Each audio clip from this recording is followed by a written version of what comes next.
Masjid Agung Baitul A'la yang dijuluki Masjid Giok Kabupaten Nagan Raya telah resmi digunakan pada Jumat 16 September 2022. Masjid ini yang belakangan menjadi viral karena pembangunannya yang berlapis ratusan ton batu giok. Masjid Giok itu di samping fungsi utamanya sebagai rumah ibadah juga menjadi salah satu objek wisata religi di Nagan Raya. Peresmian Masjid Giok ditandai dengan pelaksanaan salat Jumat perdana.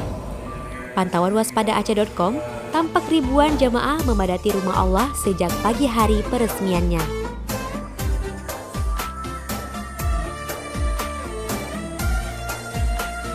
Dalam rangka peresmian penggunaan masjid itu juga dilakukan pesiju, penandatanganan batu prasasti serta santunan untuk anak yatim.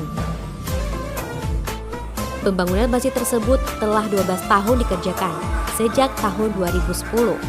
Masjid Giok berukuran 75 meter x 47,5 meter dibangun di atas lahan seluas 3 hektar di Komplek Perkantoran Sukamakmur, Ibu Kota Kabupaten Nagan Raya, yang terdiri dari 2 lantai untuk sholat, 1 lantai basement untuk tempat wudhu.